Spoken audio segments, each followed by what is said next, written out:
대통령 후보 교체 절차에 돌입했던 국민의힘이 전 당원을 대상으로 후보 재선출 찬반을 투표에 붙인 결과 반대가 찬성보다 더 많아 부결됐습니다. 후보 교체 절차는 즉시 중단됐고 김문수 후보가 대선 후보 지위를 회복했습니다. 손효정 기자입니다. 심야 회의에서 전격적으로 김문수 후보의 대선 후보 지위를 박탈하고 한덕수 예비 후보로의 후보 재선출 절차에 돌입했던 국민의힘. 전국위원회를 열어 후보 교체를 확정짓기 전 전 당원을 대상으로 재선출에 동의하는지 묻는 투표를 종일 진행했습니다. 찬성 응답이 더 많을 경우 후보 교체의 근거가 된다는 구상이었는데 투표 결과는 부결. 근소한 차이였지만 후보를 다시 뽑는 것에 반대한다는 의견이 찬성보다 많았던 겁니다. 경쟁력 있는 후보를 세우기 위한 충정으로 우리 당원들의 뜻에 따라 내린 결단이었지만 결과적으로 당원 동지 여러분들의 동의를 얻지 못했습니다. 이에 따라 지도부는 재선출 절차를 중단했고 김문수 후보의 대선 후보 지위도 회복됐습니다.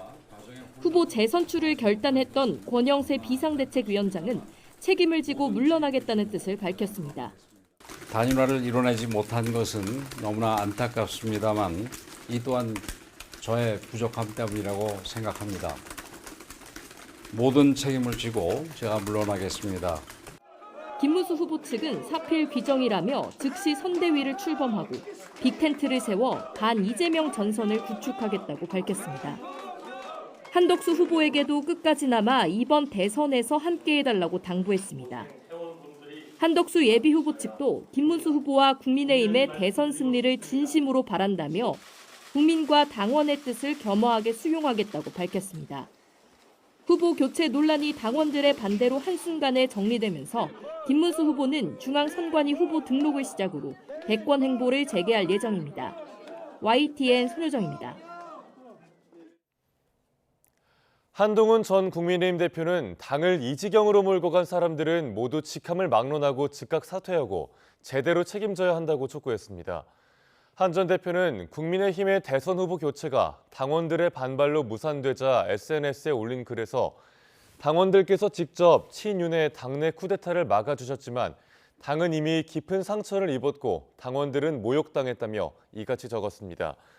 이어 친윤 구태 정치를 청산하지 못하면 당의 미래는 없다며 더는 윤석열 전 대통령과 김건희 여사의 당이어서는 안 된다고 강조했습니다. 친한계 의원 10여 명도 성명서를 내고 권영세 비대위원장의 사퇴만으로는 그 책임을 다하기 어렵다며 권성동 원내대표도 사퇴해야 한다고 촉구했습니다. 국민의힘의 후보 재선출 절차가 무산되자 안철수 의원은 새벽에 막장 쿠데타가 하루도 채 가지 못하고 위대한 당원들의 힘으로 단호히 진압됐다고 밝혔습니다. 안 의원은 SNS에 이같이 적으며 당 지도부는 당원들의 명령에 따라 단호히 심판받았다고 적었습니다. 이어 당의 정의와 공정, 민주주의는 위대한 당원들에 의해 지켜졌다며 이제 후보 중심으로 하나로 뭉쳐 이재명을 막기 위해 온 힘을 다하겠다고 강조했습니다. 더불어민주당은 국민의힘의 후보 재선출 시도가 무산된 걸 강하게 비판했습니다. 조승래 중앙선거대책위원회 수석대변인은 SNS에 한때 집권당이었던 국민의힘이 후보를 결정하는 과정이 이렇게 엉망인데 그렇게 결정된 후보를 누가 신뢰하겠느냐고 적었습니다. 국회 법제사법위원장인 정청래 의원도 SNS에 막장 드라마 국민의힘은 폐가를 넘어 귀신 나오는 흉가가 됐다며 빅텐트는커녕 빈 텐트 치기도 어렵게 됐다고 꼬집었습니다. 국민의힘의 대선 후보가 극심한 진통 끝에 김문수 후보로 확정됐지만 범보수 진영의 이른바 빅텐트 구상은 사실상 무산된 걸로 보입니다.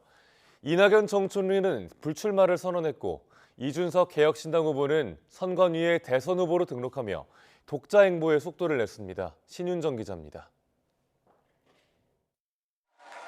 지난 6일 한덕수 후보와 만나 개헌연대 구축에 협력하겠다고 밝혔던 이낙연 새미래민주당 상임 고문이 회동 나흘 만에 대선 불출마를 선언했습니다. 양대 정당의 극단 정치로 인한 광란의 시대에 선거로 할 수 있는 일이 많지 않다는 걸 통감했다며 다른 선거도 돕지 않겠다고 밝혔습니다. 다른 사람의 선거를 돕지도 않겠습니다. 아직도 정신을 차리지 못하는 국민의힘에 대해서는 아무 말도 하고 싶지 않습니다. 후보 교체라는 사상 초유의 사태가 빚어지면서 내홍에 휩싸인 국민의힘과 손잡는 것은 옳지도 않고 유리할 것도 없다는 판단을 내린 것으로 보입니다. 이 상임 고문은 한덕수 후보가 개헌 빅텐트를 위해 가장 공을 들인 인물인 만큼 김문수 후보와의 아름다운 단일화 이후 범보수 진영을 아우르는 빅텐트를 친다는 구상은 사실상 무산됐습니다. 다음 단계로 여겨진 개혁신당 이준석 대선 후보도 중앙선관위에 후보로 공식 등록하고 독자 행보를 가속화하는 모습입니다. 이 후보는 국민의힘의 후보 교체에 대해 대표나 후보 내쫓기로는 전과 사범이라고 비판하며 이재명 후보와 정면 승부에 나서겠다고 밝혔습니다. 계엄으로 국민들을 위협에 빠뜨렸던 그런 세력도 심판받아야 하고 삼권 분리까지 위협하려고 하는 또 다른 세력이 있습니다. 그 두 세력을 막아내고 이 후보는 한 후보가 출마 선언을 하기 전부터 연대의 선을 그어왔는데 이번 사태로 이 후보가 빅텐트에 합류할 가능성은 더 작아진 셈입니다. YTN 신윤정입니다. 더불어민주당 이재명 대선 후보는 경청 투어를 이어가며 영남권 민심을 집중 공략했습니다. 이 후보는 유세 과정에서 홍준표 전 대구시장과 최근에 통화한 사실도 공개했는데 거듭 외연 확장에 공을 들이는 모습입니다. 정인용 기자입니다. 민주당 이재명 후보는 3차 경청 투어에서 경북에 이어 경남 일대 곳곳을 누볐습니다. 홍준표 전 대구시장 고향이기도 한 경남 창녕에선 홍 전 시장과 많은 이야기를 나눴다며 최근 통화한 사실을 언급했습니다. 자신과 정치적 입장은 다르지만 홍 전 시장이 변칙과 반칙을 용인하지 않는 사람이라며 같이 협력해야 한다고 치켜세웠습니다. 그분은 나름대로 자기의 입장을 그런 대로 유지해온 훌륭한 정치인이에요. 같이 하려고 합니다. 같이 할 길을 찾아야죠. 대통령이 되면 좌우를 가릴 필요가 없고 모두를 대표해야 한다면서 국정 운영에 홍 전 시장 영입도 마다하지 않을 거란 의사도 내비쳤습니다. 편가르지 않고 좋은 사람을 쓰면 좋은 성과를 낸다며 실용주의를 재차 내세우는 동시에 외연 확장을 시도한 거란 해석이 나왔습니다. 오로지 더 나은 국가, 더 나은 민생을 위해서 유능한 사람, 충직한 사람들을 가리지 않고 적재적소에 잘 쓰는 것, 그걸 통해서 성과를 내고. 이 후보는 방산기업이 몰려있는 경남 지역 방문 일정에 맞춰 항공정비산업의 경쟁력 제고와 방위산업 기술 자립과 수출 확대, 우주청 청사 조기 완공 등을 담은 공약도 발표했습니다. 이와 함께 해병대를 독립적인 준사군 체제로 개편하고 해병대 사령관의 위상을 격상시키는 내용의 해병대 정책 비전도 내놨습니다. 이 후보는 오늘 전남 방문을 끝으로 10일간의 경청 투어를 모두 마무리하고 공식 선거운동 채비에 들어갑니다. YTN 정인용입니다. 더불어민주당 이재명 대선 후보는 중앙선거관리위원회에 21대 대선 후보자로 공식 등록했습니다. 김윤덕 선대위 총무본부장은 지방 일정으로 직접 방문하지 못하는 이 후보를 대신해 경기 과천시 중앙선관위를 찾아 등록 신청을 마쳤습니다. 김 본부장은 이번 대선은 진짜 대한민국과 가짜 대한민국 세력의 싸움이라며 꼭 이겨서 가짜 태극기가 아니라 진짜 태극기를 되찾을 것이라고 강조했습니다. 후보 등록에는 지난해 비상계엄 사태 당시 계엄군을 설득하는 모습으로 주목을 받은 배우 이관훈 씨도 동행했습니다. 당 지도부의 후보 교체 시도 무산으로 자격을 회복한 김문수 후보가 오늘 국민의힘 공식 대선 후보로 등록합니다. 김 후보는 오늘 오전 9시 경기 과천시 중앙선거관리위원회를 찾아가 대통령 후보자 등록을 진행합니다. 국민의힘은 곧 선대위 체제로 전환할 것으로 보이는데 앞서 김 후보가 빅텐트를 세워 반 이재명 전선을 구축하겠다고 밝힌 만큼 관련 절차도 착수할 것으로 보입니다. 개혁신당 이준석 대선 후보가 중앙선거관리위원회에 제21대 대통령 선거 후보자로 등록했습니다. 이 후보는 등록을 마친 뒤 취재진과 만나 계엄으로 국민을 위험에 빠뜨렸던 세력도 심판받아야 하고 삼권 분립까지 위협하려고 하는 또 다른 세력도 막아야 한다고 강조했습니다. 이어 헌법 정신을 살리고 다시 한번 대한민국이 도약하는 기회를 만드는 것이 후보로서 저의 역할이라고 덧붙였습니다.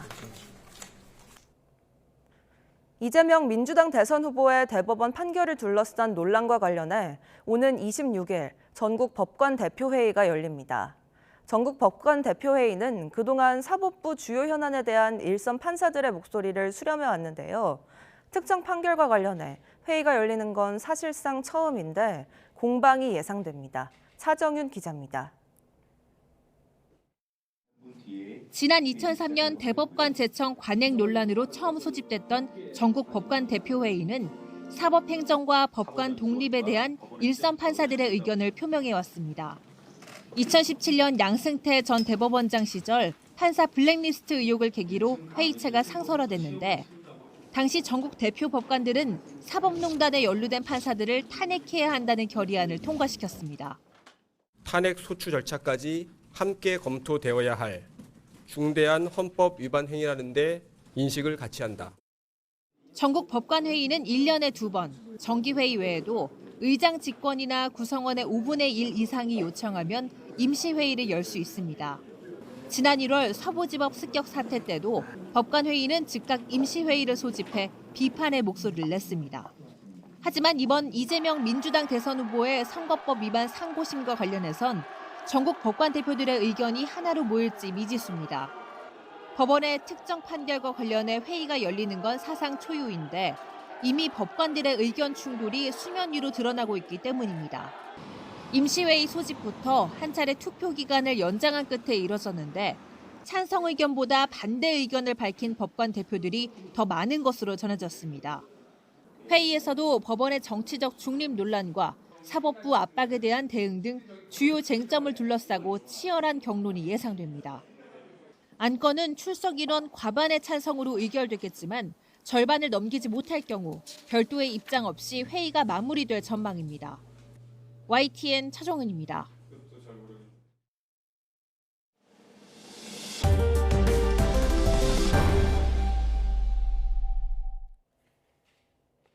주말이었던 어제 서울 도심 곳곳에서 집회가 잇따라 열렸습니다. 시민단체 내란청산 사회 대개혁 비상행동은 어제 오후 5시 광화문 동십자각에서 대규모 집회를 열었습니다. 근처인 서울 광화문 동아면세점 앞에서도 전광훈 목사를 주축으로 한 대한민국 바로 세우기 운동본부가 낮 1시부터 집회를 열었습니다. 대법원 인근에선 시민단체 촛불행동이 오후 4시부터 더불어민주당 이재명 후보 사건을 유죄 취지로 돌려보낸 대법관들을 규탄하는 집회를 열었습니다. 또 윤석열 전 대통령 탄핵에 반대해온 유튜버들이 이에 대한 맞불 집회를 벌였습니다. 좋아요. 이 정도만 해주시면 돼요. 서부지법 폭동 넉 달 만에 일부 가담자들에 대한 첫 선고가 내려집니다. 초유의 법원 폭력 사태를 벌인 피고인들이 어떤 처벌을 받을지에 관심이 쏠리고 있습니다. 임혜진 기자가 보도합니다.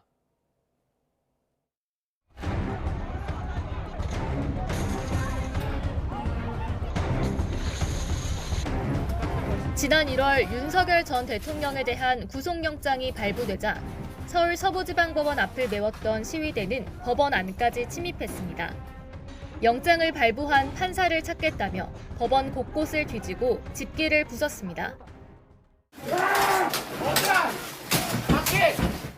시위대는 제지하던 경찰을 폭행하기도 했습니다.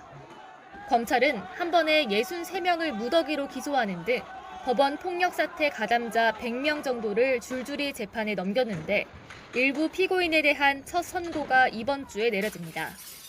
앞서 검찰은 취재진을 폭행한 혐의 등으로 재판에 넘겨진 우모 씨 등 3명에게 지난달 30일 결심 공판에서 징역 1년 6개월을 구형했습니다. 또 법원에 불법 침입한 혐의를 받는 안모 씨에게는 징역 1년을 선고해달라고 재판부에 요청했습니다. 이들 4명에 대한 선고가 오는 16일 열리는 가운데 이보다 앞선 14일에도 특수 건조물 침입 혐의로 기소된 피고인들의 선고가 예정돼 있습니다. 오는 23일과 28일 등 법원 폭력 사태 관련 선고는 줄줄이 이어집니다. 범행을 인정하고 반성하는 태도를 보인 피고인들은 대부분 변론을 마치고 선고를 기다리고 있습니다.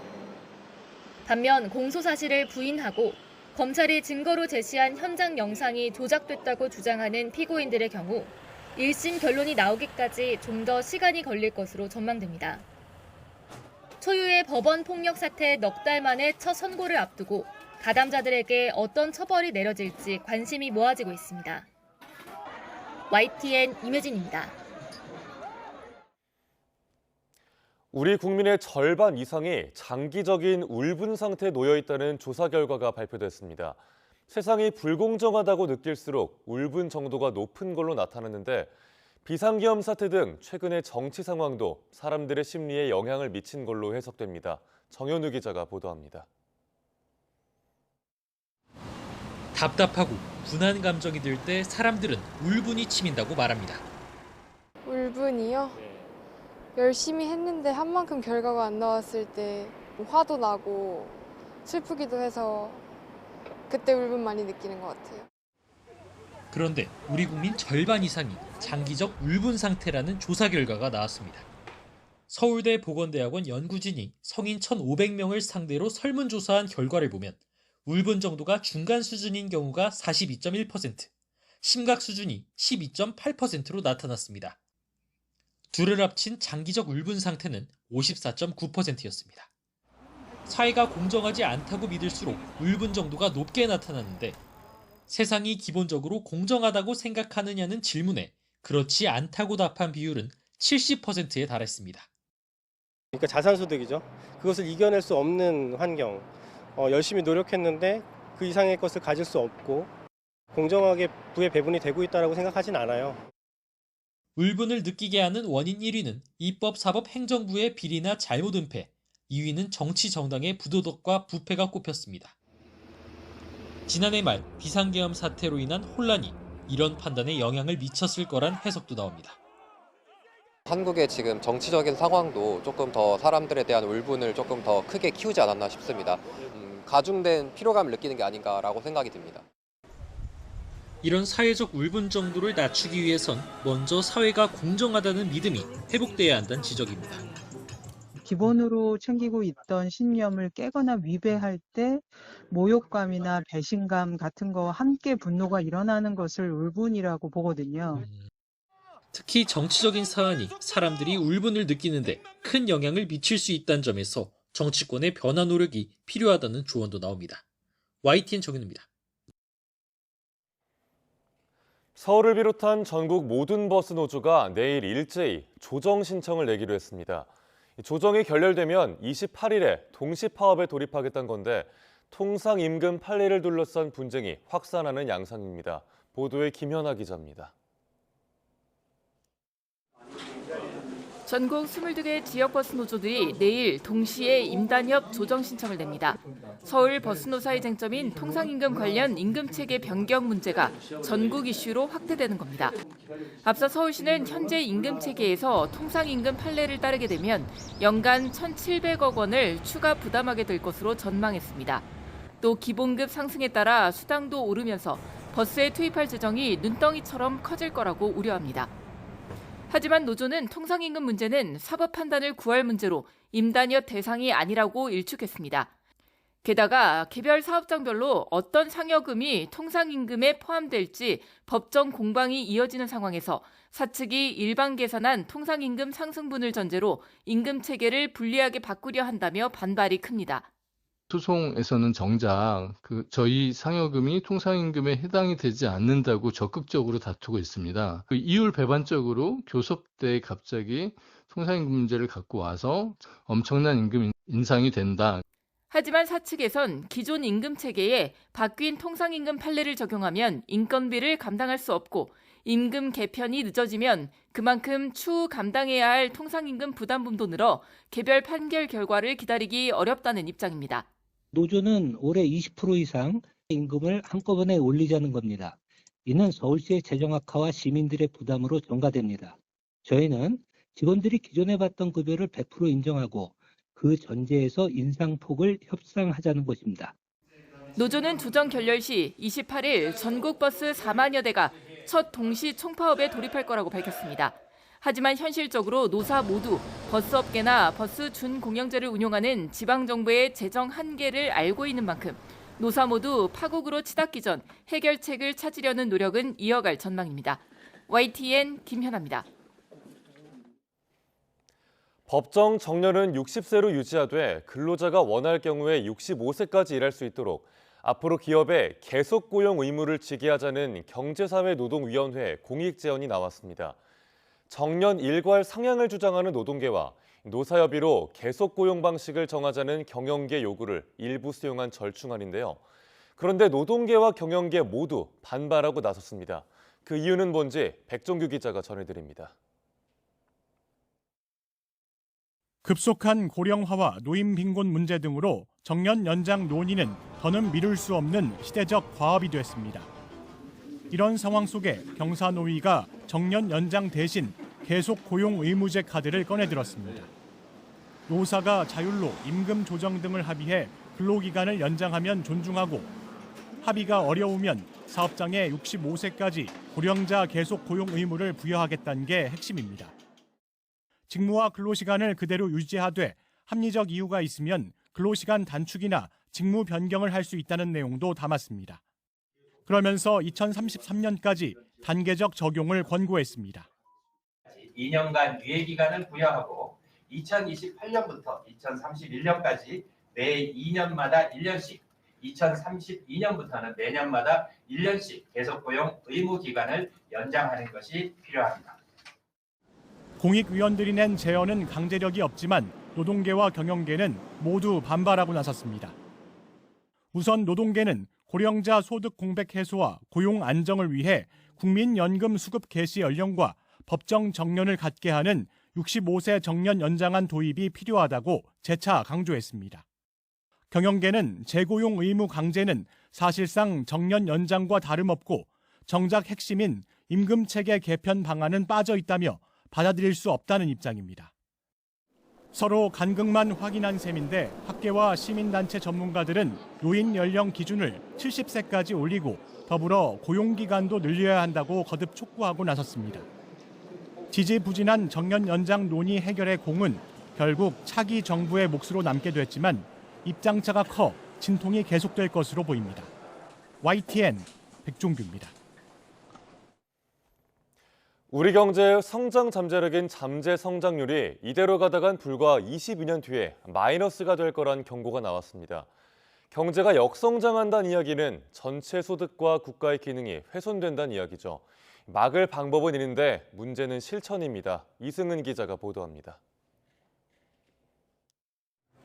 팬데믹 이후 몇 년간 미국 경제는 고금리 고물가 속에서도 다른 선진국의 2배가 넘는 나홀로 성장을 누렸습니다. 파이낸셜 타임즈는 그 배경으로 높은 생산성을 들었습니다. 미국의 시간당 노동 생산성은 2022년 기준 91.5달러로 우리나라의 2배에 육박합니다. 우리나라는 OECD 38개국 가운데 33위로 최하위권입니다. 올해 실질 성장률이 1% 안팎으로 전망되는 한국 경제. 더 큰 문제는 모든 생산 요소를 최대한 활용했을 때 이룰 수 있는 잠재 성장률 자체가 급격히 떨어지고 있다는 점입니다. 한국개발연구원 KDI는 올해 1.8%인 우리 경제 잠재 성장률이 2040년 0% 안팎으로 떨어지고 불과 22년 뒤인 2047년 마이너스 0.1%가 될 것으로 전망했습니다. 0%로 하락하는 시점이 2022년 예상 때보다 10년이나 당겨졌습니다. 그동안은 노동과 자본 등 생산 요소를 얼마나 효율적으로 투입했는지를 보여주는 지표인 총 요소 생산성 증가율 하락이 주 원인이었다면 앞으로는 노동 투입 감소 영향이 큽니다. 저출산으로 전체 인구 중 생산 연령 인구 비중이 올해 처음 70% 밑으로 떨어지고 2050년에는 51.9%에 불과할 것으로 전망됩니다. KDI는 경제구조 개혁을 통한 총요소 생산성 향상과 함께 여성과 고령층 경제활동 촉진, 노동시장 개방을 권고했습니다.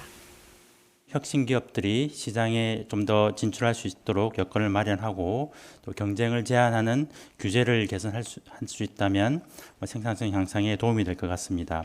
이러한 그 성과만큼 보상을 받는 시스템이 구축이 된다면 각각이 이제 역량을 개발하고 발휘할 수 있을 것입니다. 그리고 노동시장의 유연화도 필요할 것인데요. 문제는 해법은 있지만 진척이 없다는 점입니다. 성장률이 떨어질수록 금리가 떨어져 금리 인하 폭이 제한되고 세금 수입도 줍니다. KDI는 재정 지출을 통한 반복적 경기 부양으로 재정 적자가 악화하지 않도록 주의해야 한다고 강조했습니다. YTN 이승은입니다.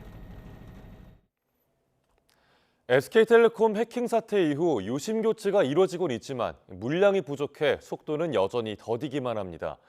최근 젊은 층을 중심으로 물리칩이 없는 eSIM으로 교체하는 경우도 늘고 있는데요. 장단점이 있어서 꼼꼼히 따져봐야 합니다. 오동건 기자가 취재했습니다. SK텔레콤 유심 해킹 사태 이후 유심 교체를 받은 사람이 130만 명을 넘었습니다. 하지만 사태 초기 하루 30만 명 가까이 교체를 하던 것과 비교하면 교체 속도는 눈에 띄게 떨어졌습니다. 유심 재고가 충분치 않기 때문인데 5월 말 대규모 물량이 공급되기 전까진 유심 교체 속도가 개선되긴 어려워 보입니다. 유심은 5월 말까지는 500만, 6월 말까지 500만에서 한 1000만 정도 돼 있고 7월도 지금 준비를 하고 있고요. 유심 교체가 늦어지면서 스마트폰에 내장된 식별 모듈인 eSIM에 대한 관심도 높아지고 있습니다. 나는 지금 당장 유심을 바꾸고 싶다 그러신 분들은 eSIM이라고 있습니다. 이게 임베디드 유심, 그래서 그냥 인터넷을 통해서 소프트웨어 설치만으로 유심 교체 효과를 내실 수 있고요. eSIM은 최신 기종만 가능하다는 제약이 있고 기기 파손 시 교체가 번거롭다는 단점이 있지만 전력 효율이 높고 칩의 물리 공간이 불필요해 스마트폰을 얇게 만드는 데 유리합니다. 이런 이유로 삼성과 애플 등 스마트폰 제조사는 내심 eSIM 활성화를 반기는 것으로 전해지고 있습니다. 실제로 애플은 미국 출시 아이폰 14부터 물리 유심 공간을 아예 없애면서 미국은 이미 eSIM이 상당히 자리 잡은 상황. 해킹 사태 후 SK텔레콤 가입자의 eSIM 전환이 약 40배 증가한 것으로 알려지면서 이번 사태가 우리 시장의 eSIM 전환 속도를 높이는 것은 아닌지도 관심이 집중되고 있습니다. YTN 오동건입니다. 전면전 직전까지 치달았던 인도와 파키스탄이 무력 충돌 사흘 만에 미국 등의 중재로 극적인 휴전 합의를 이뤘습니다. AP통신 등 외신에 따르면 파키스탄 외교부 장관은 현지 시간 10일 SNS를 통해 파키스탄과 인도는 즉시 발효되는 휴전에 합의했다고 발표했습니다. 인도 외무장관도 양국의 휴전 합의를 확인하면서 인도는 모든 형태의 테러리즘에 대해 타협하지 않는다는 입장을 일관되게 유지해왔고 앞으로도 그럴 것이라고 발표했습니다. 미국 트럼프 행정부는 인도 파키스탄 휴전을 중재하는 과정에서 양국 정상과 소통했다고 밝혔습니다. 마코 루비오 미 국무장관은 지난 48시간 동안 JD 벤스 부통령과 함께 나렌드라 모디 인도 총리와 셰바즈 샤리프 파키스탄 총리 등과 소통했다고 밝혔습니다. 또 인도와 파키스탄 정부가 즉각적인 휴전에 합의하고 중립적인 장소에서 광범위한 문제에 대한 논의를 시작하는 데 합의했음을 기쁘게 발표한다고 설명했습니다. 우크라이나와 서방이 러시아의 제재를 압박하며 조건 없는 30일 휴전을 수용하라고 요구한 가운데 러시아는 우크라이나에 대한 무기 공급부터 중단하라며 부정적인 입장을 밝혔습니다. 우크라이나 외무장관은 현지 시간 10일 우크라이나와 동맹국들이 오는 12일부터 최소 30일간 러시아와 조건 없이 휴전할 준비가 됐다고 SNS를 통해 밝혔습니다. 하지만 러시아는 휴전에 앞서 우크라이나에 대한 무기 공급부터 중단하라고 요구했습니다. 크렘린궁 대변인은 미국 ABC 방송 인터뷰에서 러시아가 휴전에 동의하기 전에 우크라이나 동맹국들의 무기 공급이 중단돼야 한다고 말했다고 로이터 통신이 전했습니다. 레오 14세 교황이 약자를 위한 봉사에 헌신했던 프란치스코 전 교황의 유산을 이어가자고 추기경들에게 당부했습니다. 레오 14세는 사회 문제에 목소리를 내온 전임 교황의 노선을 이어가되 성소수자 문제 등에 대해서는 보수적 시각을 드러낼 것이란 전망이 나오는데요. 바티칸에서 조수연 특파원이 보도합니다. 선출 이틀 만에 레오 14세 교황이 추기경들과 처음 만났습니다. 이 자리에서 자신은 하느님과 형제들을 섬기는 겸손한 종일 뿐이라며 교황이 특권이 아닌 봉사를 위한 자리임을 강조했습니다. 레오 14세는 앞서 프란치스코 교황이 그런 삶의 방식을 잘 보여줬다며 소중한 유산을 이어가자고 밝혔습니다. Specialmente nelle sue forme più proprie e inclusive, come la pietà popolare, la cura amorevole degli ultimi, degli scartati. 새 교황은 앞서 첫 미사 강론에서 세상의 어둠을 밝히기 위해 노력하겠다고 다짐했습니다. 오는 18일 바티칸 성베드로 광장에서 거행될 즉위 미사에서 우크라이나와 중동 전쟁에 대해 메시지를 낼 것인지도 관심이 집중되고 있습니다. The only thing I want personally, but I can speak for everybody here, is just for make an end for the war. 미국인이지만 오랫동안 페루 빈민가에서 사목 활동을 해온 레오 14세는 가난한 이주민에게 관심을 기울인 프란치스코 전 교황과 닮았다는 평가입니다. 2023년 프란치스코 전 교황이 추기경으로 임명한 인물이기도 한데 신학적으로는 온건한 중도파로 분류됩니다. 이민과 기후변화 문제에 대해서는 프란치스코 전 교황의 노선을 이어갈 것으로 보입니다. 다만 가톨릭 교회 내 성소수자 문제에 대해선 보수적인 입장으로 돌아설 것이라는 전망이 나오고 있습니다. People need to be more traditional and more conventional. And I think this is the wrong, but I don't know. Maybe he will do some good things. 교회법에 따라 득표수는 공개되지 않았지만 새 교황은 온건한 성품과 탁월한 업무 능력을 높이 평가받아 콘클라베 이틀 만에 압도적인 지지로 선출된 것으로 전해졌습니다. 세계 각지의 분쟁 속에서 새 교황 레오 14세의 역할에 대한 지구촌의 기대도 커지고 있습니다. 바티칸에서 YTN 조수연입니다. 미국과 중국이 현지 시각 10일 스위스 제네바에서 고위급 무역 협상에서 첫날 회의를 마쳤고 이튿날에도 회의를 재개하기로 했습니다. 스콧 베센트 미국 재무부 장관과 허리펑 중국 국무원 부총리가 이끄는 양국 대표단은 스위스 유엔 대사 관저에서 오전 10시부터 10시간 넘게 회담을 진행한 끝에 첫날 회의를 마쳤습니다. AP통신은 익명의 소식통을 인용해 첫날 회의에서 진전이 있었는지에 대한 즉각적인 징후는 없었고 이튿날 회의를 재개하기로 했다고 전했습니다. 양측 모두 떠나는 길에 취재진에게 아무런 언급을 하지 않았습니다. 중국 관영 신화통신은 논평을 통해 미중 무역 협상이 양국 간에 벌어지고 있는 치열한 무역 전쟁을 해결하기 위한 중요한 발걸음이라고 밝혔습니다. 미국 도널드 트럼프 행정부는 재정 적자를 줄인다는 명목으로 복지 예산을 크게 삭감했습니다. 저소득층들은 식량 위기에 직면했고 농민들에게도 큰 타격을 주고 있습니다. 권영희 기자가 보도합니다. 2023년 기준으로 월 평균 4,210만 명, 미국 인구 12.6%가 푸드 스탬프 혜택을 받습니다. 저소득층과 무소득 가구의 식품 구매를 지원하는 제도입니다. 1인당 한 달에 27만 원, 하루로 따지면 8,700원 정도를 지원받습니다. This program is a blessing. It's a very blessing to know that they are helping us and helping our kids and helping us be able to feed our children when we don't have jobs right now. 식료품을 기탁받아 필요한 사람에게 지원하는 푸드뱅크는 부쩍 사람이 늘었습니다.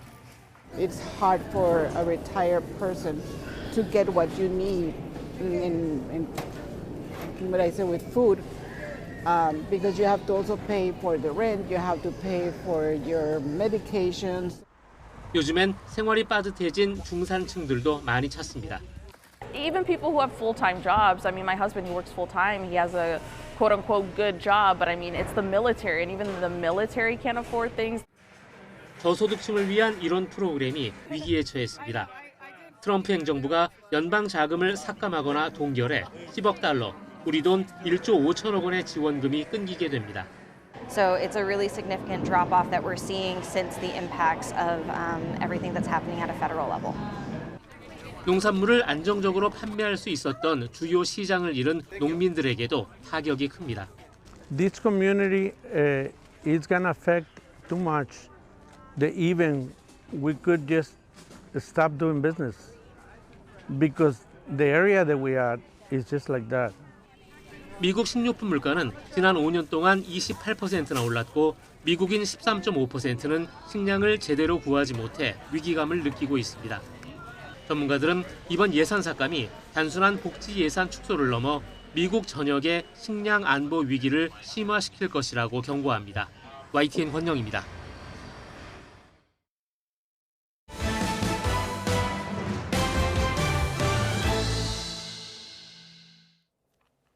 올봄은 겨울과 초여름을 오가는 날씨로 변덕이 무척 심했죠. 올여름이 더 걱정인데 시작부터 폭염에다 장마철엔 물폭탄이 쏟아지는 등 이른바 복합재난이 나타날 수 있다는 예상이 나왔습니다. 김민경 기자가 보도합니다. 서울의 역대 가장 늦은 봄눈을 기록한 데 이어 30도 안팎의 때이른 더위까지. 날씨의 변덕이 세 계절을 넘나들 정도로 심했던 봄에 이어 올여름은 초입부터 심한 더위가 찾아올 걸로 예상됩니다. 기상청은 3개월 전망을 통해 5월부터 7월까지 초여름 기온이 평년보다 높을 걸로 예상했습니다. 인도양과 열대 서태평양의 높은 해수면 온도의 영향으로 평년보다 대체로 높겠습니다. 인도양 수온이 오르면 대류 활동이 활발해져 공기가 위로 솟아오르는데 이로 인해 서태평양 부근에서는 반대로 공기가 가라앉으며 고기압이 만들어집니다. 서태평양의 수온이 높아지면 우리나라 여름철 기온에 큰 영향을 주는 북태평양 고기압이 강하게 발달하게 되는 겁니다. 이런 추세로 전문가들은 올여름 시작부터 폭염이 심할 걸로 내다봤습니다. 5월도 봄철입니다만 여름 같은 봄이 이어질 것으로 생각이 되고요. 그 이후에 이어져서 6, 7, 8 본격적인 여름으로 접어들면 작년에 못지않은 아주 높은 온도가 나타나는 폭염의 여름이 예상이 됩니다. 장마철에는 비가 강하게 내릴 걸로 전망됩니다. 전반적으로 기온이 높아 있기 때문에 대기 중에 수증기량이 많으니까 비는 많이 올 수밖에 없는 거죠. 호우도 많이 내릴 수 있는 가능성도 높아지고. 폭염과 열대야, 집중호우가 동시에 찾아왔던 지난해처럼 올여름에도 극한 기상이 동시에 나타나는 복합재난의 가능성이 크게 점쳐지고 있습니다. 올해 사실 전혀 예상하지 못한 일이 발생하더라도 놀랍지 않을 것이다. 이런 거는 말씀드릴 수 있을 것 같습니다. 기후 전문가들이 올여름 기상이변을 한 목소리로 경고하는 만큼 여름이 오기 전부터 철저한 준비가 필요합니다. YTN 김민경입니다. 긴 법적 분쟁 끝에 일본의 소유권이 인정된 고려시대 불상이 100일간의 고향 방문을 마치고 일본으로 떠났습니다. 불상을 떠나보내는 법회에서 시민들은 우리 문화재를 다시 떠나보내는 현실에 안타까움을 드러내며 다시 만날 날을 기약했습니다. 보도의 이상곤 기자입니다. 목탁 소리와 반야심경이 법당 안에 울려 퍼집니다. 647년 만에 고향인 충남 서산 부석사에 돌아왔던 고려시대 불상인 금동 관세음보살 좌상. 어느덧 100일이 지나 일본으로 다시 떠나보내야 하는 날이 찾아왔습니다. 이곳에 모인 우리는 보살님의 슬픔을 걷어버리고 환한 미소를 되찾아 드리고자 다짐합니다. 10년 넘는 소유권 분쟁 끝에 우리나라 법원은 지난 2023년 일본 관음사가 불상을 오랜 기간 점유해 소유권이 인정된다고 최종 판결했습니다. 이후 양측 동의로 불상 단기대여가 성사되면서 외구에 약탈당했던 우리 문화재가 지난 1월 부석사에 잠시 봉환됐습니다. 100일이라는 짧은 시간 동안 전국에서 5만여 명이 다녀갔고 정부의 환수 노력을 촉구하는 서명에는 2만여 명이 참여했습니다. 관세음보살님을 보내드리지만 꼭 다시 오시리라 믿습니다. 아쉬운 마음이야 말할 수 없고. 일본은 불상이 일본에 도착하는 대로 자신들의 주요 유형문화재로 지정하는 방안을 추진하고 있는 것으로 전해졌습니다. 博物館に帰宅して収蔵庫で保管すると。そして機会があればその都度。 부석사는 불상의 외구 약탈 사실과 긴 법적 다툼 끝에 일본으로 가게 된 과정 등을 기록으로 남겨 후대에 전할 계획입니다.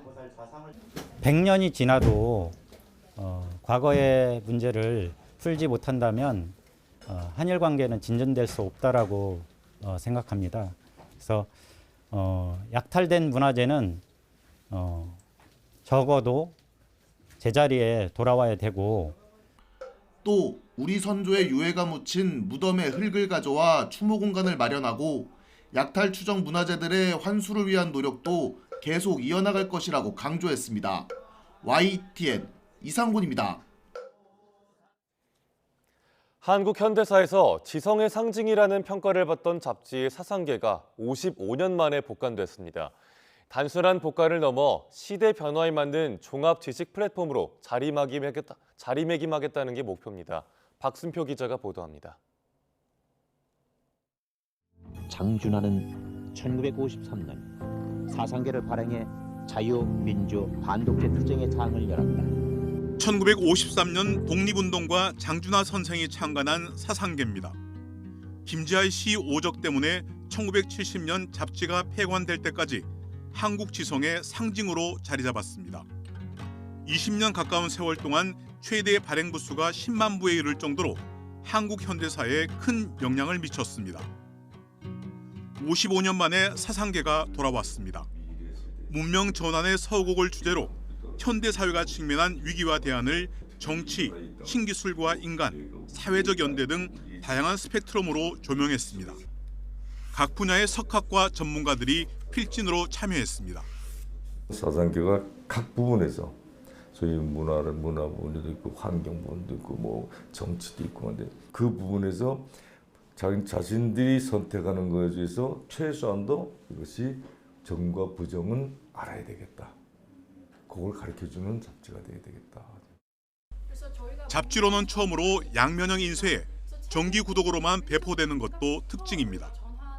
특히 독립서점과 연계해 지방 청년들이 청년 책권을 구입하면 일정 기간이 지난 뒤 보상해주는 제도도 눈에 띕니다. 독립서점들을 대상으로 총 10권의 책을 저희가 배포를 해드리고 그리고 청년들이 가서 이 책을 구매를 하면 3년부터 저희가 그 돈을 3배로 돌려드리는 제도입니다. 그래서 청년들이 많이 유입이 될 수 있기를 바라고 종이책을 한 번이라도 더 접할 수 있는 기회가 되길 바라고 사상계는 해방 이후 격변기에 많은 젊은이와 지성인들에게 시대의 갈 길을 제시했습니다. 70여 년이 지난 2025년 사상계가 재창간된 것은 어쩌면 우리 사회가 여전히 어둡고 갈 길을 잃고 있다는 반증인지도 모릅니다. YTN 박순표입니다. 극사실주의 인체 조각으로 유명한 현대 조각가 론 뮤익의 아시아 최초 개인전에 관람객들의 발길이 끊이지 않고 있습니다. 전시 시작 한 달도 안 돼 벌써 15만 명이 다녀갔는데 국립현대미술관 서울관 개관 이후 최대 흥행 전시로 기록되고 있습니다. 김정아 기자가 보도합니다. 한 올 눈썹과 주름, 피부의 눌림 정도까지 정교히 계산된 조각상. 편안히 잠에 빠진 듯한 거대한 얼굴 뒤쪽은 가면처럼 텅 비어 있습니다. 얼핏 다정해 보이는 연인의 불편한 표정은 조각상 뒷면 남성의 손에 해답이 숨어 있습니다. 6m 넘는 대형 조각으로 부풀려진 여인의 시선 너머엔 무엇이 있을까? 저마다 궁금증을 자아내는 작품들은 섬세한 기교보다 전해지는 감정의 섬세함이 더 경이롭습니다. 영국을 기반으로 활동하는 호주 출신의 조각가 론 뮤익. 단순히 진짜 같다 보다는 오히려 현실보다 더 현실적인 감정과 존재감을 표현한다고 할 수 있겠는데요. 죽음, 외로움, 불안 같은 우리 삶에서 가장 근원적인 감정을 담아내기 때문에 그의 작품을 인간의 조건을 다루는 심리적 초상이라고도 합니다. 작품 하나를 만드는데 짧게는 수개월, 길게는 수년씩 걸리다 보니 지금까지 제작한 작품 수는 전 세계를 탈탈 털어 48점. 론 뮤익의 시기별 대표작을 끌어모은 개인전은 아시아에선 처음입니다. 거대한 해골탑을 차곡차곡 쌓아 만든 작품 메스는 옛 기무사가 있던 현대미술관 터와 전시 공간의 특징에 흥미를 느낀 작가가 직접 제안한 이번 전시의 백미입니다. 전시 공간이 14m로 이루어져 있는데 높은 곳에 창문이 하나 있어요. 근데 그곳을 관람객들이 바라보면 그제서야 우리가 땅 밑에 지금 와 있는 것이라는 인지를 하게 되고요. 그것에서 착안해서 그러나 100개의 해골을 선박으로 운송해 미술관에 설치하기까지 무척 힘든 여정이었습니다. 100개의 크레이트라고 하는 작품을 담는 박스에 옮겨져 와야 돼요. 검역을 거치고 운송이 끝나고 부산항에 도착해서 서울 저희 미술관까지 오는데 긴 여정이 걸렸습니다. 테이블 하나를 사이에 두고 닭과 팽팽한 신경전을 이어가는 노인의 모습에서도 어린 아기를 안고 하루를 살아내야 하는 엄마의 지친 표정에서도 관람객들은 인간 내면의 복잡하고도 보편적인 감정들에 묘하게 공감합니다. YTN 김정아입니다. 미국 휴스턴에서 한국전쟁 참전 용사들을 기리는 조금 특별한 행사가 열렸습니다. 실제 공간이 아니라 가상현실인 메타버스를 통해 감사와 헌신을 전한 건데요. 안미양 리포터가 뜻깊은 현장으로 안내합니다. 노트북에서 흘러나오는 영상을 보며 눈을 떼지 못하는 한 노인. 판문점과 비무장지대가 펼쳐지다가 높은 건물이 우뚝 선 서울로 탈바꿈합니다.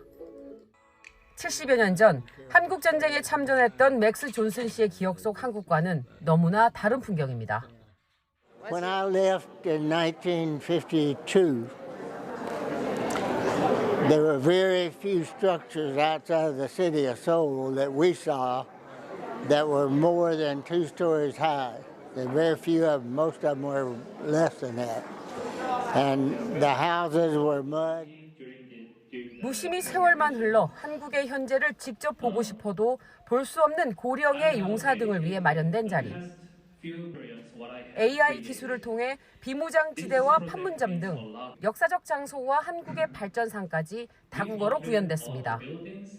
10대, 20대들이 충분히 관심을 갖고 또 외국인들도 한국의 K-팝을 넘어서 역사와 그리고 한미동맹에 대해서 배울 수 있는 기회를 제공하고자.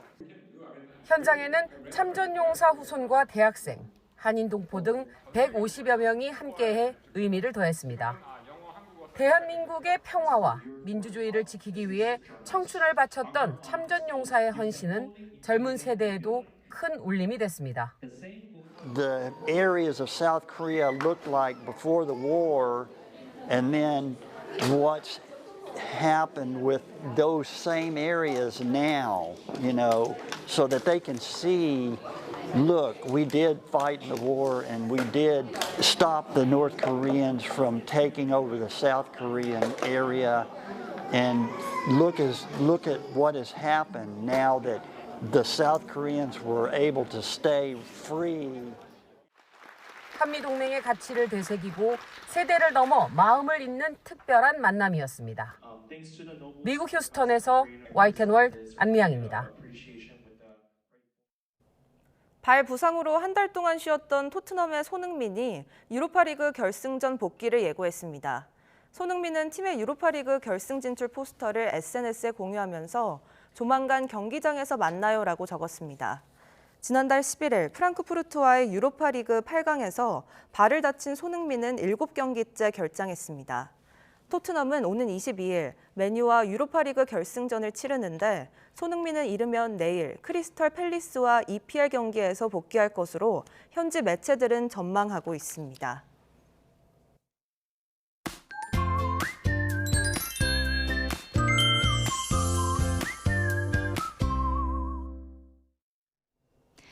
휴일인 오늘은 완연한 봄 날씨를 되찾겠습니다. 오늘 서울 낮 기온은 21도로 어제보다 8도 이상 오르겠고요. 그만큼 일교차가 10도가량 크게 벌어지겠습니다. 아침까지 내륙에는 안개가 짙게 끼겠습니다. 안개는 기온이 오르며 점차 사라지겠고 낮 동안 하늘에는 구름만 간간히 지나겠는데요. 다만 경기 동부와 강원, 충청과 남부 곳곳으로는 오후 한때 5mm 안팎의 소나기가 지나겠습니다. 현재 기온 살펴보겠습니다. 현재 서울 기온은 11.6도, 대구는 12.8도를 보이고 있습니다.